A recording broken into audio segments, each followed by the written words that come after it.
പറഞ്ഞിരുന്നു ഇത്തരത്തിലുള്ള പീഡനങ്ങളൊക്കെ എനിക്ക് ഏൽക്കുന്നുണ്ട് എന്നുള്ള കാര്യം? പറഞ്ഞിരുന്നതല്ല, അത് നിരന്തരമായിട്ട് ആദ്യകാലം മുതൽ തന്നെ ഉണ്ട് പീഡനങ്ങൾ. വിവാഹം കഴിഞ്ഞ ഒരു വർഷം മുതൽ പീഡനങ്ങളും വഴക്കും എപ്പോഴും. ഇതിലെ മാങ്ങ തരും, മാങ്ങ തരും.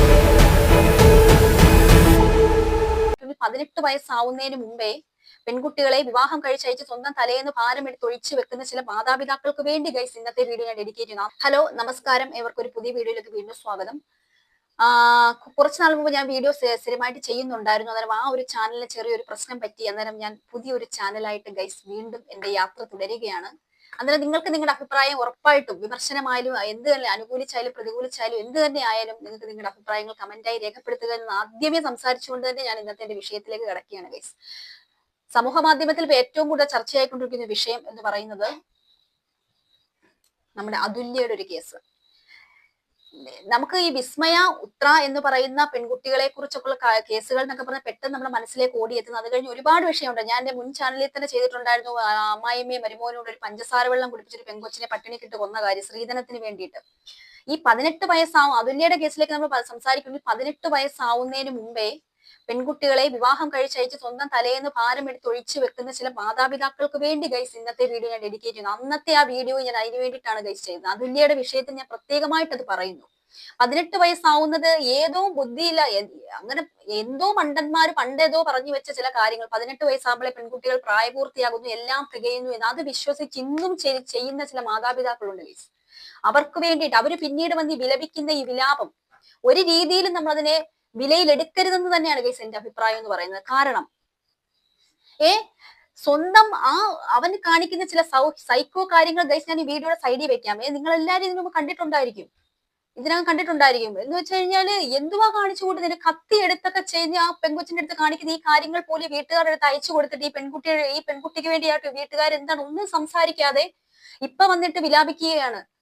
എന്റെ കുട്ടിക്ക് അത് സംഭവിച്ചു പോയി, എന്റെ കുട്ടിക്ക് നീതി കിട്ടുന്നത് വരെ ഞാൻ മുന്നോട്ട് പോകും, ഇനി ആർക്കും അത് വരാതിരിക്കട്ടെ, എന്റെ കുട്ടിക്ക് ഏതറ്റം വരെയും ഞാൻ പോകും, എന്റെ കുട്ടി അവൻ സൈക്കോയാണെന്ന് അറിയാമായിരുന്നു, കുഞ്ഞിനെ ഓർത്ത് എന്റെ കുഞ്ഞ് ക്ഷമിച്ചു നിന്നതാണ്. ആരുടെ ഓർത്ത് ക്ഷമിക്കണം? ഇങ്ങനെ ഒരു തന്തയ്ക്ക് വേണ്ടിയിട്ട് എന്തിനാണ് ആ സ്ത്രീ ക്ഷമിച്ചു നിൽക്കേണ്ടത്? ഞാൻ ആലോചിക്കും, ഈ ഒരു നിമിഷം പോലും ഞാൻ ഒരു റിയാക്ഷൻ വീഡിയോ കണ്ടിട്ടുണ്ടായിരുന്നു. സ്ഥിരം ഞാൻ കാണുന്ന ഒരു വ്യക്തി, ആ വ്യക്തിയുടെ കമന്റിനടിയില് ഒരുപാട് സ്ത്രീകൾ വന്നിങ്ങനെ കമന്റ് ചെയ്തിട്ടുണ്ട്.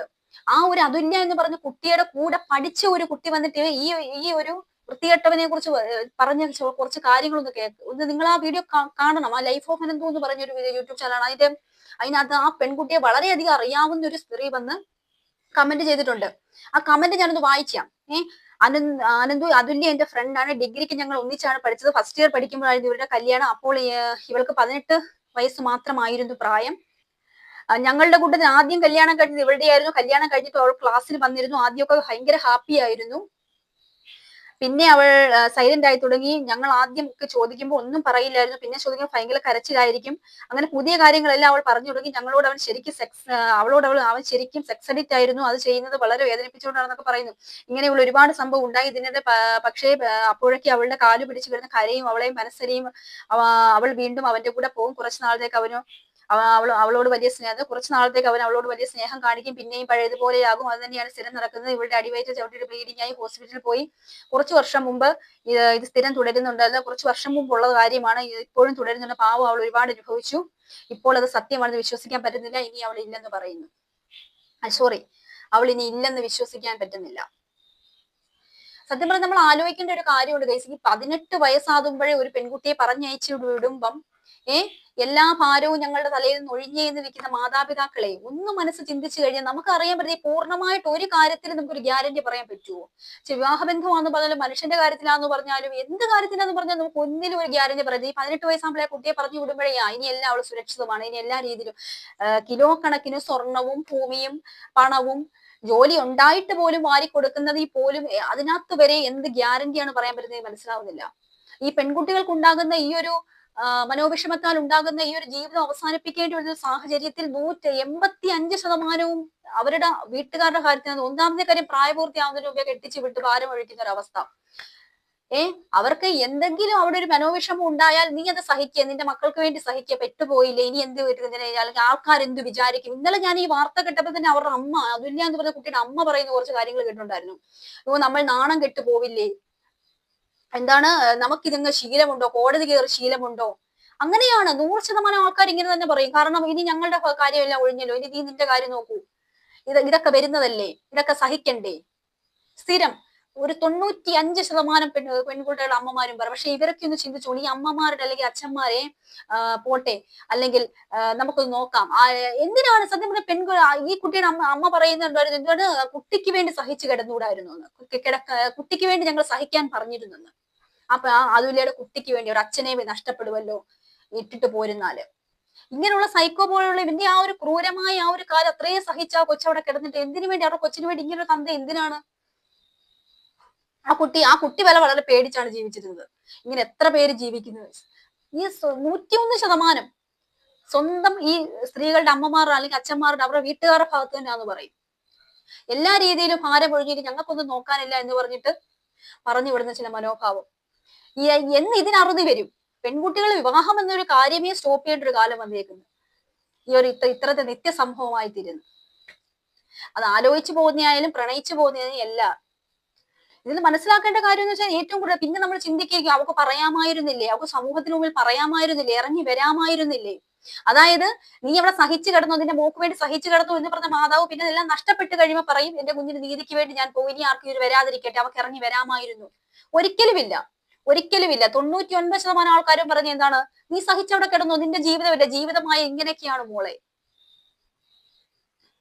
ഇതിനറുതി വരുന്ന ഒരു കാലം. അല്ലെങ്കിൽ എന്താണ് പറഞ്ഞത്, വിവാഹം കഴിച്ചു വിടുമ്പോഴേ പെൺമക്കൾ ഇനി അവന്റെ കൂടെയാണ്, ഞങ്ങളുടെ എല്ലാ ബാധ്യതയും കഴിഞ്ഞു എന്ന് പറഞ്ഞ് അവിടെ ഒരു അടിവരയിടുകയാണ്. സത്യം പറഞ്ഞു കഴിഞ്ഞാൽ എന്നും പെൺമക്കളുടെ ഉത്തരവാദിത്തം അല്ലെങ്കിൽ അവർക്കൊരു സംരക്ഷണം അവരുടെ മാതാപിതാക്കൾ അല്ലെങ്കിൽ അവർക്കുള്ളവർ തന്നെയാണ്. അവരെ എന്ന് അവർക്ക് അവരിൽ നിന്ന് ഉള്ളൊരു എനിക്ക് എന്താണ് ഇനി അവരെന്റെ കൂടെ ഇല്ല എന്നൊരു തോന്നൽ അവർക്ക് വരുന്ന സാഹചര്യത്തിലായിരിക്കും അവർക്ക് ജീവിതം അവർക്ക് അവസാനിപ്പിക്കേണ്ടി വരുന്നത്. ഒരു സ്ത്രീ എന്ന നിലയിൽ ഞാൻ പറയുന്നു, നമുക്ക് അല്ലെങ്കിൽ എന്താണ് പറയുക, ഞാനിപ്പം അതുല്യയുടെ സ്ഥാനത്ത് എന്നെ ഇപ്പൊ ഞാൻ ആരെങ്കിലും നമ്മളും ഒരുപക്ഷെ ഇനി എന്റെ വീട്ടുകാർ അല്ലെങ്കിൽ എനിക്ക് സഹായിക്കാൻ മറ്റാരും ഇല്ല, പ്രത്യേകിച്ച് ജോലി ഇല്ലാത്ത പെൺകുട്ടികൾക്ക് 101% സംഭവിക്കും അല്ലേ. എന്റെ അമ്മയോട് ഞാനത് പറഞ്ഞപ്പോൾ എന്റെ അമ്മയോട് എന്നോട് പറയുകയാണ്, നീ സഹിച്ചവിടെ കിടന്നു, പരമാവധി ശ്രമിക്കും, എത്ര നാൾ സഹിക്കും. നമ്മൾ വിചാരിക്കും അല്ലേ, 101% ആൾക്കാരും ഒരുപക്ഷെ അതുല്യെ പോലെ ചിന്തിച്ചാൽ ചെയ്തിരിക്കും. പക്ഷെ നമ്മൾ ഇവിടെ ഇരുന്നൊരു ക്യാമറയ്ക്ക് മുമ്പിൽ ഇരുന്ന് സംസാരിക്കുന്നല്ലേ, ഒരവസ്ഥയിൽ വരുമ്പോൾ മാത്രമേ ആ ഒരു ജീവിതത്തെ കുറിച്ച് നമുക്ക് എത്രത്തോളമാണ് അതിന്റെ വൈകാരിക നിമിഷം ഒന്ന് മനസ്സിലാക്കാനായിട്ട് പറ്റത്തുള്ളൂ. പക്ഷെ മാക്സിമം ഞാൻ എന്നെ സംബന്ധിച്ചോളം നമ്മള് കൂടുതലും ഒരു സ്ത്രീ എന്ന നിലയിൽ അവരുടെ വീട്ടുകാര് എന്ന് അവർക്ക് വിപരീതമായി അല്ലെങ്കിൽ അവർക്ക് കൂടെയില്ല അല്ലെങ്കിൽ അവര് എന്നെ തഴയുന്നു എന്നൊരു തോന്നൽ അവർക്ക് ഉണ്ടാകുന്ന സാഹചര്യത്തിലൊക്കെ അവർക്ക് ജീവിതം അവസാനിപ്പിക്കേണ്ടതായിട്ട് വരുന്നത് 101% അത് തന്നെയാണ് സത്യം. ഭർത്താവിനാണെന്ന് പറഞ്ഞാലും അവളുടെ വീട്ടുകാര് ഭർത്താവിനേക്കാളും മുകളിൽ അവരിൽ ഒരു വിശ്വാസം അർപ്പിച്ച് ജീവിക്കുന്നു. അത് ഇഷ്ടപ്പെടുന്ന സാഹചര്യത്തിൽ അല്ലേ, ഭർത്താവ് ഒരുപക്ഷെ എന്റെ കൂടെ ഇല്ല എന്ന് തോന്നിയപ്പോൾ ഒരു വീട്ടുകാരുണ്ടെങ്കിൽ ഒരു സ്ത്രീ മുന്നോട്ട് ജീവിക്കും അല്ലെ. ചില സ്ത്രീകളുണ്ട് സ്ട്രോങ് ആയിട്ട് ജീവിക്കുന്നവർ ഒറ്റയ്ക്കും. പക്ഷെ ചിലവരുടെ സാഹചര്യത്തിൽ എന്താണ് പറയുക, ചിലപ്പോൾ ഇങ്ങനെയൊക്കെ സംഭവിച്ചിരിക്കും. സ്ത്രീകളെന്ന ഈ ഒരു കാര്യം എന്നൊരു ഈ ഒരു എന്താണ് ഭർതൃഗൃഹത്തിലെ യുവതികളുടെ പീഡനം അല്ലെങ്കിൽ അതിന് പിന്നാടി ഉണ്ടാകുന്ന മരണം, ഈ ഒരു കാര്യത്തിന് എന്തെങ്കിലും ഒരു സൊല്യൂഷൻ ഉണ്ടാവണം എന്നുണ്ടെങ്കിൽ ഈ എന്താണ് എല്ലാം കഴിഞ്ഞു കഴിയുമ്പോൾ മീഡിയയുടെ മുൻപിൽ നിന്ന് കുറച്ച് അറ്റൻഷന് വേണ്ടി അല്ലെങ്കിൽ എന്റെ മോക്ക് ഇതിനെ പറ്റിപ്പോയെ നീതിക്ക് വേണ്ടി ഞാൻ പോരാടും എന്ന് പറഞ്ഞ് അലക്കുന്നതിലും ഭേദം ആ ഒരു നിമിഷം ജീവന് വേണ്ടി സ്വന്തം എന്താണ് മാതാപിതാക്കളുടെ മുമ്പിൽ യാചിക്കുന്ന നിമിഷം കുട്ടിക്ക് വേണ്ടി എന്തെങ്കിലും ചെയ്തു കഴിഞ്ഞാൽ അതായിരിക്കും ഏറ്റവും വലിയ മഹത്വം. ഗൈസ്, നിങ്ങളുടെ അഭിപ്രായങ്ങൾ കമന്റായി രേഖപ്പെടുത്തുക. പുതിയ വീഡിയോയിൽ വീണ്ടും കാണാം. ബൈ.